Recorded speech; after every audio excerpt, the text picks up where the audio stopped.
Hello friends, welcome to our YouTube channel. स्वागत है आप सभी का हमारे YouTube channel Vishwakarma learning hub. दोस्तों, आज हम लोग साइंस का अगला टॉपिक पढ़ेंगे, भोजन एवं स्वास्थ्य। ये वैसे भी महत्वपूर्ण टॉपिक है और सुपर हिट की दृष्टि से देखें तो उसकी दृष्टि से भी बहुत ही इम्पोर्टेंट टॉपिक है। इसमें हम लोग पढ़ते हैं भोजन है क्या वास्तव में।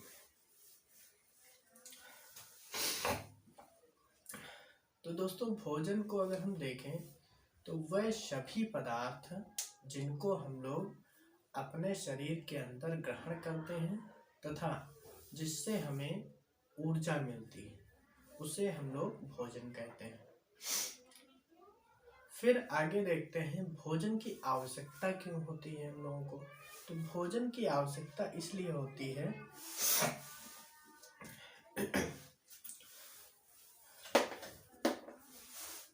जैसे हमारे शरीर को किसी भी मशीन को कार्य करने के लिए उसके ईंधन की आवश्यकता होती है, उसी प्रकार हमारे शरीर को भी कार्य करने के लिए ऊर्जा की आवश्यकता होती है।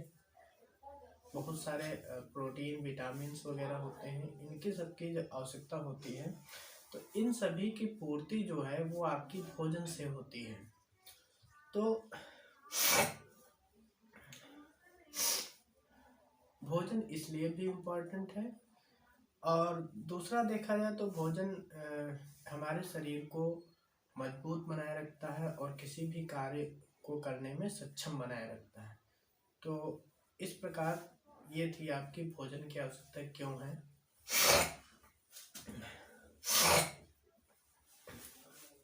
दोस्तों, कुछ पदार्थ ऐसे होते हैं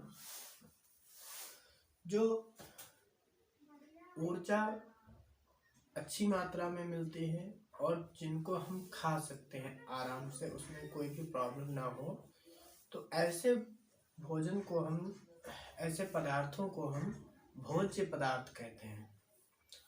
और शरीर के पोषण के लिए हम जिन भोज्य पदार्थों को ग्रहण करते हैं उसे हम भोज्य पदार्थ या भोजन कहते हैं। फिर देखते हैं दोस्तों, भोजन के कार्य क्या क्या होते हैं। तो भोजन के कार्य में अगर देखा जाए तो पहला है आपका शरीर के तापमान को बनाए रखना।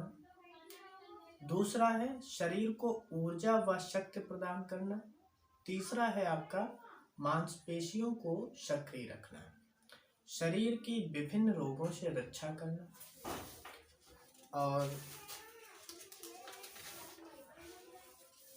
तो ये आपके कुछ थे जो भोजन के कार्य थे। भोजन हमारे शरीर में क्या क्या कार्य करता है।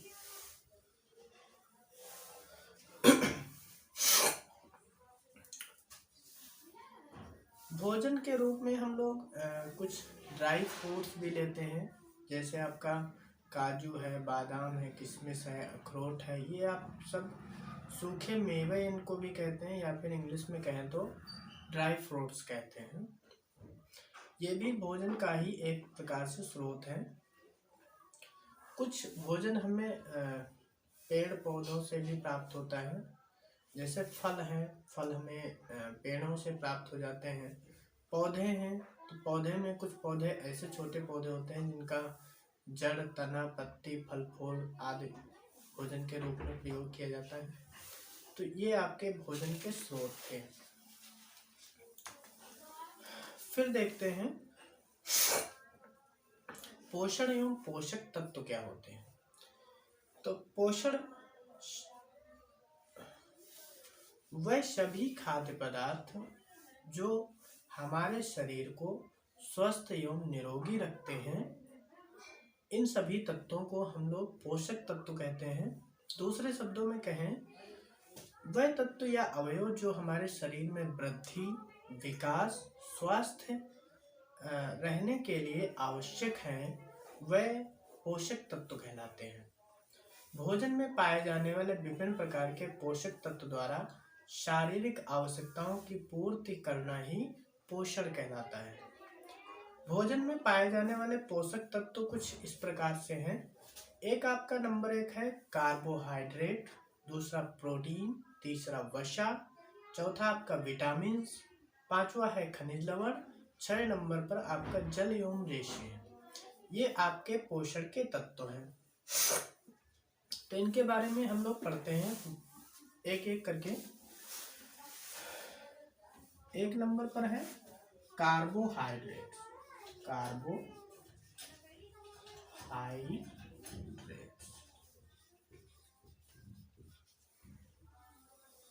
ये आपका पोषण का अवयव है, तत्व कह सकते हैं। कार्बोहाइड्रेट्स क्या होते हैं? कार्बोहाइड्रेट्स कार्बनिक पदार्थ होते हैं। यह शरीर में ऊर्जा उत्पन्न करने का प्रमुख स्रोत है। किसका स्रोत है? ये ऊर्जा उत्पन्न करने का प्रमुख स्रोत है। ठीक है दोस्तों, यह शरीर में ऊर्जा उत्पन्न करने का प्रमुख स्रोत है।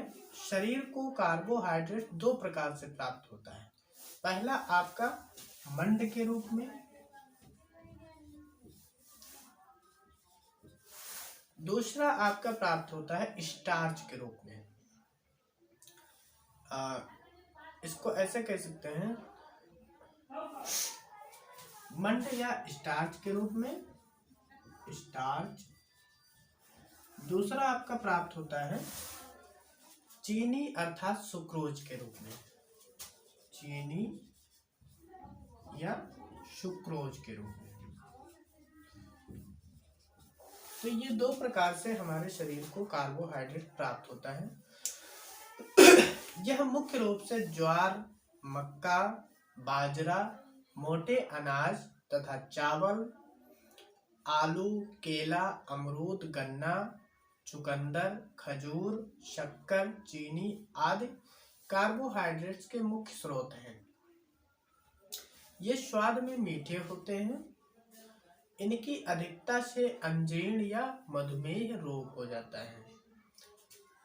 इसकी कमी से वजन में कमी हो जाती है, शरीर में दुर्बलता आ जाती है। तो ये तो दोस्तों था कार्बोहाइड्रेट्स के बारे में। अब इसका एक और तत्व है पोषण का, उसको पढ़ते हैं। दूसरे नंबर पर आता है प्रोटीन।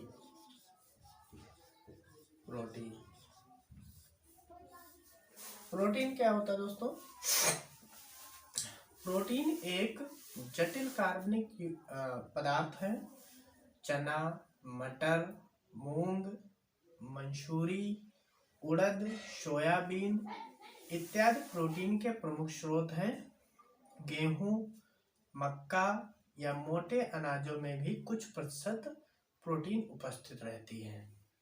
प्रोटीन त्वचा, रक्त, मांसपेशियों तथा हड्डियों के विकास के लिए आवश्यक होता है। ये शरीर के घावों को भरने के साथ रोग प्रतिरोधक क्षमता भी बढ़ाता है। रोग प्रतिरोधक क्षमता शरीर को विभिन्न रोगों, जीवाणुओं से दूर रखता है। रोग प्रतिरोधक क्षमता कमजोर होने से हम जल्दी बीमार हो जाते हैं। इसके बारे में इतना ही पढ़ना था दोस्तों। दूसरा है आपका वसा। 3 नंबर पर वसा के बारे में पढ़ते हैं। वसा क्या है? वसा को शक्तिदायक ईंधन भी कहा जाता है।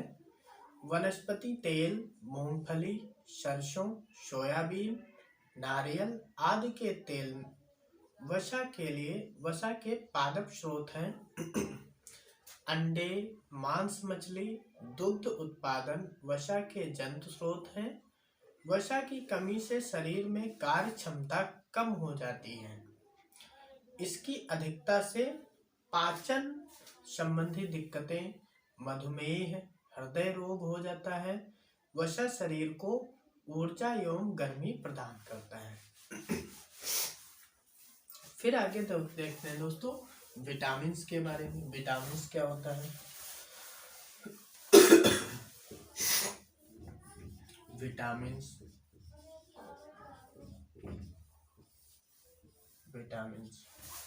इसके बारे में थोड़ी जानकारी कलेक्ट करते हैं। विटामिन तथा खनिज लवण हमें विभिन्न प्रकार के हरी सब्जियों तथा फलों से प्राप्त होती हैं। इनसे हमारे शरीर की विभिन्न रोगों की सुरक्षा होती है। विटामिन जटिल कार्बनिक यौगिक होते हैं।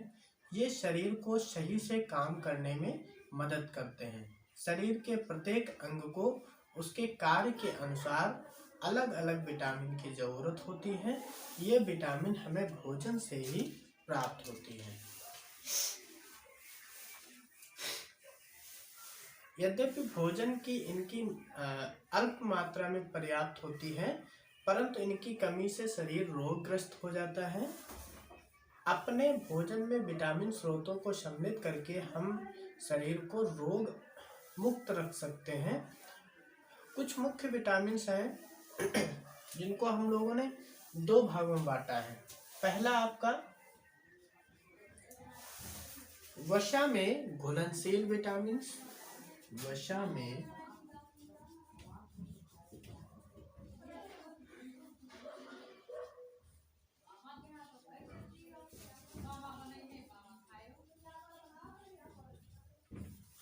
दूसरा आपका बांटा गया है जल में घुलनशील, जल में विटामिन। तो वसा में घुलनशील कौन कौन सी होती हैं? एक आपका ए है, विटामिन ए, डी, ई और के। ये चार विटामिन आपके वसा में घुलनशील हैं। अगर जल में घुलनशील देखें तो आपकी विटामिन बी और सी, बी और सी, ये दो विटामिन ऐसे हैं जो जल में घुलनशील हैं।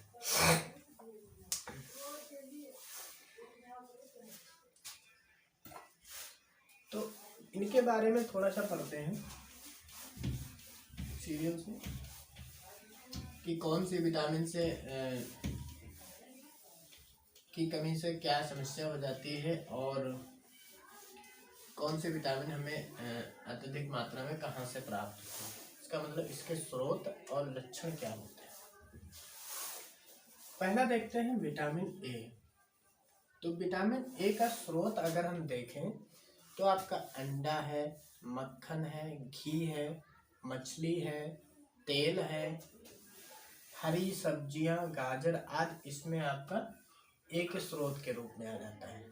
इसकी कमी से आपका रतौंधी रोग हो जाता है,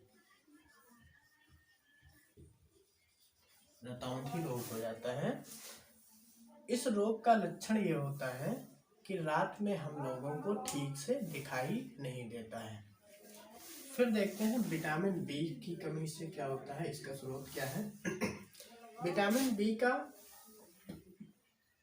अच्छा स्रोत है अनाज के छिलके हैं, अंडा है, मछली है, दूध है, पनीर आदि, ये विटामिन बी के स्रोत हैं। इसकी कमी से आपको बेरी बेरी रोग हो सकता है,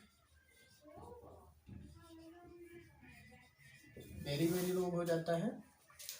इसमें क्या होता है, होंठ और मुंह का फट जाना, हाथ पैर में दर्द, त्वचा का फट जाना, ये आपका बेरी बेरी की पहचान होती है। फिर देखते हैं विटामिन सी के बारे में। विटामिन सी आपका खट्टे पदार्थों में अधिकतर मिलती है। नींबू है, आंवला है, मौसमी है, संतरा है, ये सब स्रोत हैं इनके। इनकी कमी से इसमें स्कर्वी रोग हो जाता है, व्यक्ति में स्कर्वी रोग हो जाएगा। इसमें क्या होता है, मसूड़ों में सूजन आ जाती है और दांत में खून आने लगता है। फिर देखते हैं दोस्तों विटामिन डी के बारे में। डी का स्रोत कौन कौन सा है। डी आपका मक्खन है, दूध है, मछली है, मछली का तेल, सूर्य का प्रकाश आदि। इसकी कमी से, विटामिन डी की कमी से रिकेट्स हो जाता है, जिसको हम लोग सूखा रोग भी बोलते हैं, सूखा रोग। इसमें क्या होता है, हड्डियां आपकी कमजोर होने लगती हैं और टेढ़ी मेढ़ी हो जाती हैं।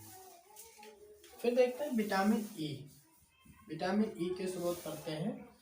अंडा है, गेहूं है, हरी पत्तियां हैं आदि, इसमें आपको विटामिन अत्यधिक मात्रा में मिलता है। इसकी कमी से आपका पक्षाघात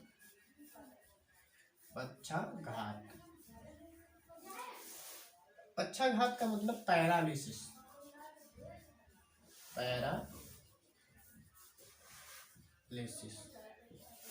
और इसी के कारण जनन क्षमता में कमी भी आ जाती है। जनन क्षमता में कमी भी आ जाती है। पक्षाघात में क्या होता है, शरीर के अंगों का काम ना करना, मतलब कोई भी अंग आपका होगा वो काम करना बंद कर देगा, ये पैरालिसिस के लक्षण होते हैं। विटामिन के, ये विटामिन आपका इम्पोर्टेंट विटामिन है। इसमें क्या होता है, मुख्य रूप से स्रोत इसका है सोयाबीन है, हरी पत्तियां हैं, अंडे आदि। इसमें क्या होता है, रुधिर स्त्राव को ये रोकता है। विटामिन के की कमी के कारण रुधिर स्त्राव अत्यधिक होता है।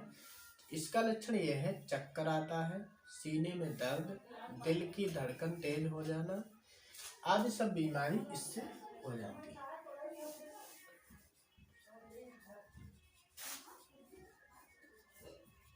ठीक है।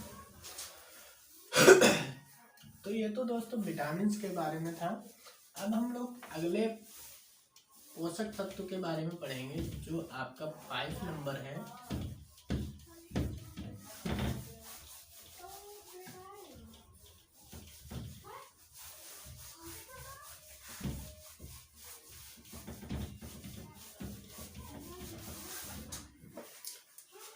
अगला है आपका खनिज लवण।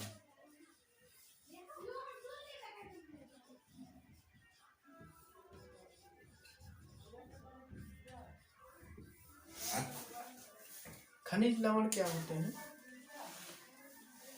शरीर की क्रियाशीलता को बनाए रखने के लिए अल्प मात्रा में ही सही किंतु अनिवार्य रूप से खनिज लवणों के का भोजन में होना आवश्यक होता है। दोस्तों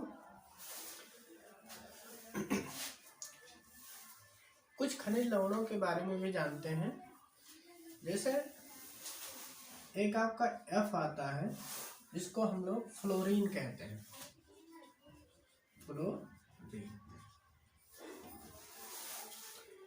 इसका स्रोत है आपका पीने वाला जल, चाय, समुद्री भोजन। इसकी उपयोगिता क्या होता है, दांतों का इनेमेल निर्माण करना, दांतों का इनेमेल का क्षरण करना। इसकी कमी से आपका दांतों के इनेमेल में क्षरण होने लगता है और इसका जो मेन काम है दांतों में इनामेल निर्माण करना। ठीक है। फिर देखते हैं के बारे में, जिसको हम लोग पोटेशियम कहते हैं।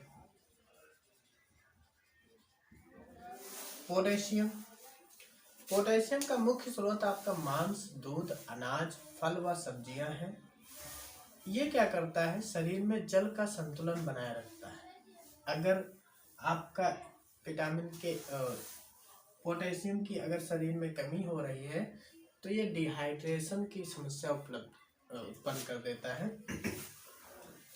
फिर आता है Fe, जिसको हम लोग आयरन भी बोलते हैं।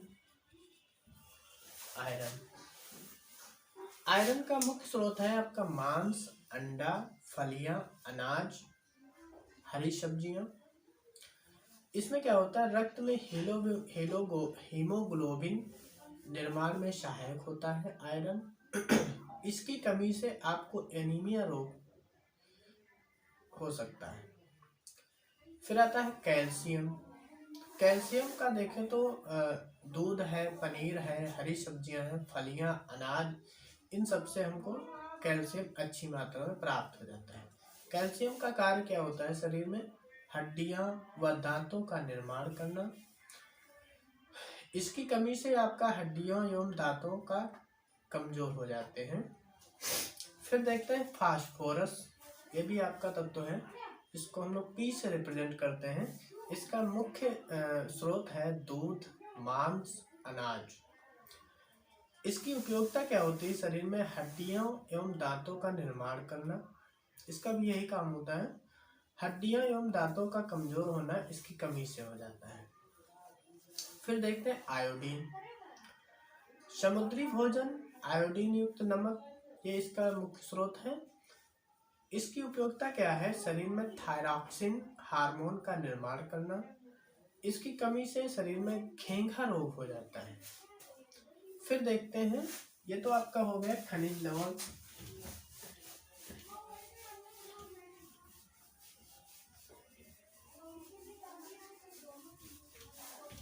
फिर आगे देखते हैं इसमें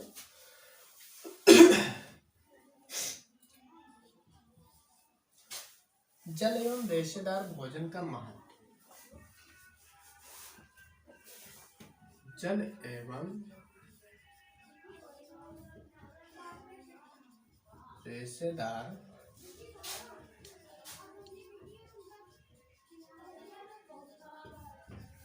इसका क्या महत्व है? देखते हैं दोस्तों, विभिन्न पोषक तत्वों के साथ साथ भोजन में रेशे की उपस्थिति भी अति आवश्यक है।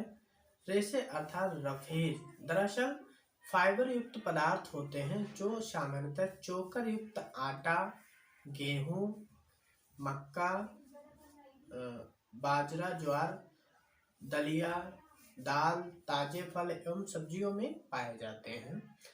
हालांकि रेशा शरीर में कोई पोषक तत्व प्रदान नहीं करते हैं, किंतु इनकी भूमिका अपशिष्ट पदार्थ मल को शरीर से बाहर निकालने में होती है। इनकी कमी से आहार नाल में भोजन आवश्यकता से अधिक समय तक रुका रह जाता है तथा कब्ज आदि अनेक प्रकार के रोगों को जन्म देता है। फिर पढ़ते हैं जल।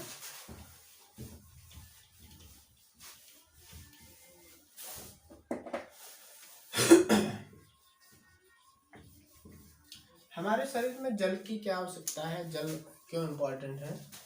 जल को अमृत कहा जाता है दोस्तों। यदि कोई मुहावरा नहीं है, यह कोई मुहावरा नहीं है बल्कि सचमुच जल का एक गुण है। जल हमारे जीवन का आधार है, हमारी अच्छी सेहत की कुंजी है। लेकिन आमतौर पर हम जल के महत्व से अनभिज्ञ रहते हैं। अक्सर हम दो ही वक्त पानी पीते हैं, एक खाना खाते समय और दूसरा जब हमें प्यास लगती है, किंतु यह पर्याप्त नहीं होता है। हमें प्रतिदिन 2 से 3 लीटर पानी अवश्य रूप से पीना चाहिए। शरीर में 80% से ज्यादा रोगों की वजह शरीर में जल की कमी होती है। जल भोजन में उपस्थित पोषक तत्वों को अवशोषित करने में सहायता करता है। हमारे शरीर का लगभग 60 से 70% भाग जल है। कुछ फल सब्जियों में कुछ फल सब्जियों में जल प्रचुर मात्रा में होता है। हमारे शरीर के लिए आवश्यक जल की पूर्ति कुछ सीमा तक इसी जल से होती है। जल के कार्य दोस्तों क्या होते हैं?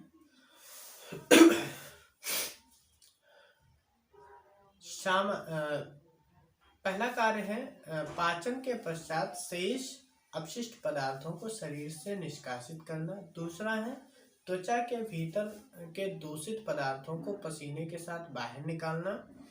शरीर में तापमान को संतुलित करना, त्वचा को स्वस्थ बनाए रखना। ये आपका जल का कार्य है। फिर देखते हैं संतुलित आहार। संतुलित आहार क्या होता है?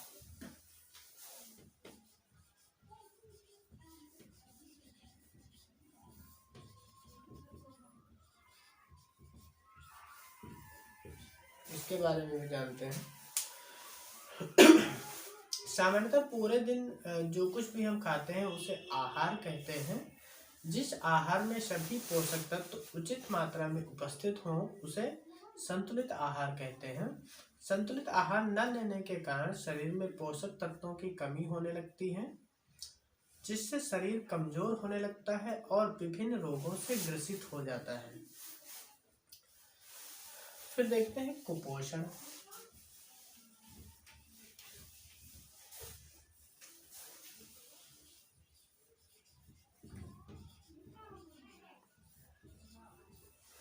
कुपोषण क्या है? आवश्यक संतुलित आहार लंबे समय तक न मिलना ही कुपोषण है। कुपोषण के कारण शरीर की रोग प्रतिरोधक क्षमता क्षीण हो जाती है, जिससे शरीर अत्यधिक कमजोर हो जाता है। यह प्रभाव बच्चों और महिलाओं में अधिक दिखाई पड़ता है। कुपोषण के सामान्य लक्षण कुछ इस प्रकार हैं। शरीर की वृद्धि रुकना, मांसपेशियां ढीली होना अथवा सिकुड़ जाना, झुर्रियां युक्त पीले रंग की त्वचा होना, शीघ्र थकान होना, चिड़चिड़ापन या तथा घबराहट होना, कमजोरी तथा शरीर का वजन कम होना, हाथ पैर पतले एवं पेट फूल जाना अथवा शरीर में सूजन आना, ये सब कुपोषण की लक्षण है। कुपोषण जनित रोग कुछ हैं दोस्तों। ये जैसे आपका है मेरेस्मस, ये कुपोषण जनित रोग है। ये कारण कैसे होता है? प्रोटीन व कैलोरी दोनों की कमी के कारण होता है। इसका लक्षण क्या होता है? कमजोर शरीर होगा, दुर्बल चेहरा, झस्सा आंखें, झुर्रीदार त्वचा। इसके बचाव के लिए क्या है? आपको संतुलित भोजन लेने की आवश्यकता पड़ेगी, तो इससे हम लोग बच सकते हैं। ये आपका कुपोषण जनित रोग है। दूसरा है क्वाशिओर्कर।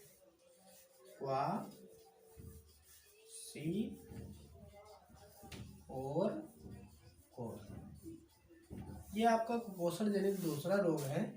ये किसकी कमी से होता है? ये प्रोटीन की कमी से होता है।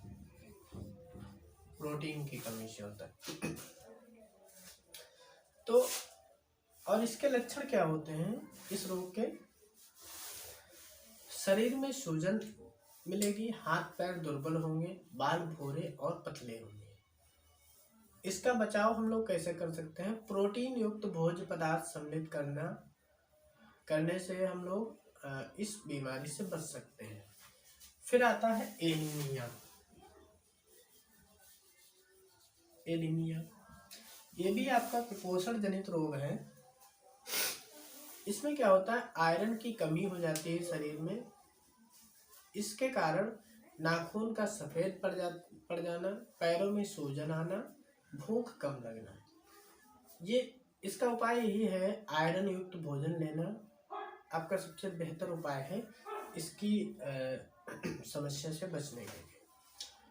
कुपोषण का प्रभाव क्या होता है? कुपोषण का प्रभाव आपका वजन में निरंतर कमी होना, मांसपेशियों की दुर्बलता, रोग प्रतिरोधक क्षमता में कमी होना, संक्रामक रोगों से ग्रसित होना। दूसरा है वयस्क होने पर कार्य क्षमता में कमी होना। और आपका है शरीर मानसिक रूप से कमजोर होना, बौद्धिक विकास अवरुद्ध होने से पढ़ाई में पिछड़ जाना। ये आपके कुपोषण के मुख्य प्रभाव हैं।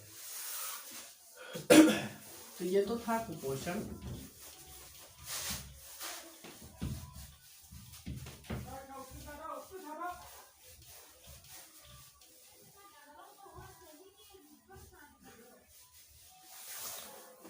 फिर पढ़ते हैं स्वास्थ्य के बारे में।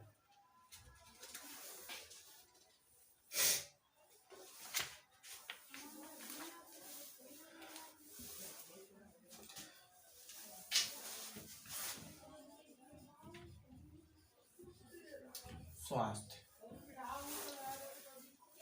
देखिए, स्वास्थ्य शरीर की वह स्थिति है जब शरीर के सभी अंग सामान्य रूप से कार्य कर रहे हैं तथा बाहरी वातावरण एवं शरीर के बीच पूर्ण संतुलन बना रहता है। विभिन्न व्यक्तियों में स्वास्थ्य का अलग अलग होता है, स्तर अलग अलग होता है। शरीर का निरोग होना ही अच्छा स्वास्थ्य नहीं है। शारीरिक, मानसिक एवं सामाजिक रूप से पूर्णतः सामान्य दशा को भी स्वास्थ्य कह सकते हैं।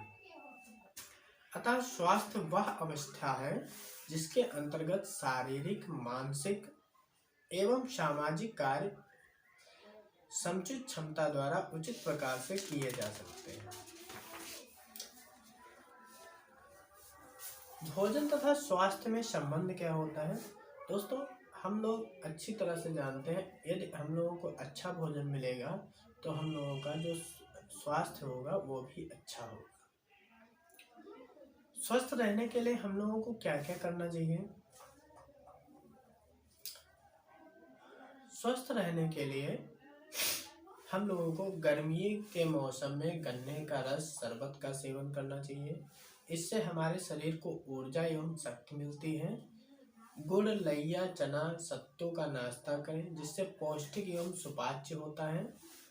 पराठा, रोटी का प्रयोग करना चाहिए, शरीर को ऊर्जा प्राप्त होती है इससे। अंकुरित अनाज का सेवन करना चाहिए, पौष्टिक एवं सुपाच्य होता है।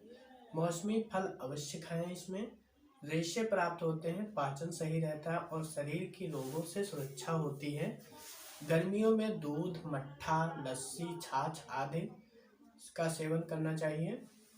त्वचा स्वस्थ रहती है तथा शरीर एवं शारीरिक एवं मानसिक विकास होता रहता है। पर्याप्त मात्रा में संतुलित भोजन करना चाहिए। समस्त पौष्टिक तत्व प्राप्त होने से शरीर स्वस्थ रहता है, कार्य करने में के लिए ऊर्जा मिलती है। घर में बने नाश्ते का प्रयोग करें जैसे इडली, डोसा, सांभर, हलवा, बेसन की पकौड़ी, दलिया आदि का प्रयोग करें। ये पौष्टिक और सुपाच्य होती हैं।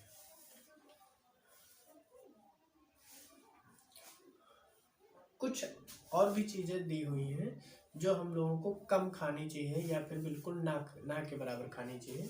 जैसे आपका कोल्ड ड्रिंक का सेवन कम से कम करना चाहिए। इससे क्या होता है, अधिक सेवन से स्वास्थ्य पर हानिकारक प्रभाव पड़ता है। इससे कैलोरी बढ़ती है जो हमारा वजन तेजी से बढ़ाती है और हमें मोटापा संबंधी कई रोग हो सकते हैं। बाजार से बने पकौड़े, समोसा, खस्ता आदि ना खाएं। बाजार में बनी वस्तुओं में स्वच्छता और सफाई न रहने से उन पर मक्खी बैठती हैं जिस